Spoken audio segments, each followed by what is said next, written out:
ଅକାତକାତ ପାଣିରେ ମଣିମାଙ୍କ ଘୋଷ ଯାତ୍ରା। ବଡ଼ଦାଣ୍ଡ ସାଜିଛି ଚିଲିକାର ନୀଳ ଜଳରାଶି। ତିନୋଟି ନୌକା, ନନ୍ଦିଘୋଷ, ତାଳଧ୍ୱଜ ଏବଂ ଦର୍ପଦଳନକୁ ଗୋଟିଏ ଦଉଡ଼ିରେ ଯୋଡ଼ି ଦିଆଯାଇଛି ବିଶାଳ ରଥର ଆକାର।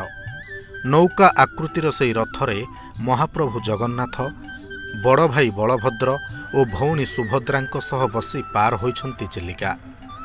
ଅକାତକାତ ପାଣିରେ ଜଗନ୍ନାଥଙ୍କର ଏ ଘୋଷଯାତ୍ରା ବେଶ୍ ନିଆରା। ଖୋର୍ଦ୍ଧା ଜିଲ୍ଲାର ଚିଲିକା ଭିତରେ ଜଗନ୍ନାଥଙ୍କ ଗୁପ୍ତକ୍ଷେତ୍ର କାଙ୍କଣ ଶିଖରୀ ଧାମରେ ପାଳନ ହୋଇଛି ରଥଯାତ୍ରା। ଜଗନ୍ନାଥଙ୍କ ବିନା ଇଚ୍ଛା ନଥିଲେ, ଡୋରି ନ ଲାଗିଲେ ଆମେ ସେଠିକି ଆସିପାରିବାନି। ତାଙ୍କର ବିନା ଇଚ୍ଛାରେ ପତ୍ର ମଧ୍ୟ ହଲେନି।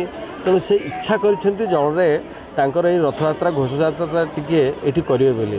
ତେଣୁ ତାକୁ ଆମର ସମସ୍ତ ଅଞ୍ଚଳବାସୀ ସାଧ୍ୟ ମତେ ସେଟାକୁ ଯେତେ ସମ୍ଭବ ଭଲ ହୋଇପାରିବ ଶାନ୍ତି ଶୃଙ୍ଖଳାର ସହିତ ସବୁ ଦିଗରୁ ବିଚାର କରିକି, କେଉଁଠି ଜଳରାଶିରେ ଯେତେବେଳେ ହେଉଛି ସବୁ ଆମକୁ ବିପଦପୂର୍ଣ୍ଣ ବି ରହିଛି।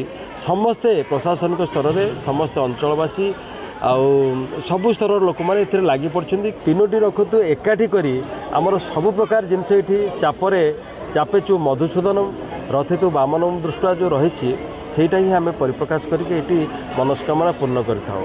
ये जो नियारा रथयात्रा एटा पानी रे होता है, चिलिका जलराशि रे होता है। आउ ये चिलिका जलराशि रे जो यूनिक रथयात्रा एटा लीला क्षेत्र कांकण शिखरी ठाकुरंग लीला रे रथयात्रा होता है। आउ महाप्रभुंकर ये लीला जो तीनोटी रथ तैयारी करा जाय थाए। गोटे नंदीघोष, गोटे तालध्वज और देवदलन। ये रथ तीनटी डंगा रे होता है। आउ ताको बंधा जाय गोटे कहते गोटे राउंड मरा जाए रथयात्रा हिसाब रे। ये कांकड़ शिखरी जो दीप अच्छी दीप चारिकड़े, तो ये लीला क्षेत्र जो रथयात्रार महिमा अनेक। एथिरे जिला प्रशासन, police, fire department, forest department समस्ते हाथ मिस। कांकण शिखरी कुदरू परिक्रमा करिबा परे ठाकुर पुणी गुंडीचा मंदिर को फेरी जाती। घंट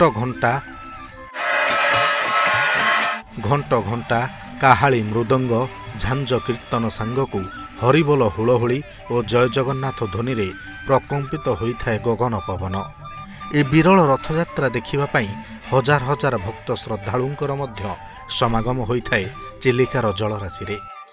जय जगन्नाथ स्वामी की जय। कांकण शिखरी होउची लीला क्षेत्र महाप्रभुंकर।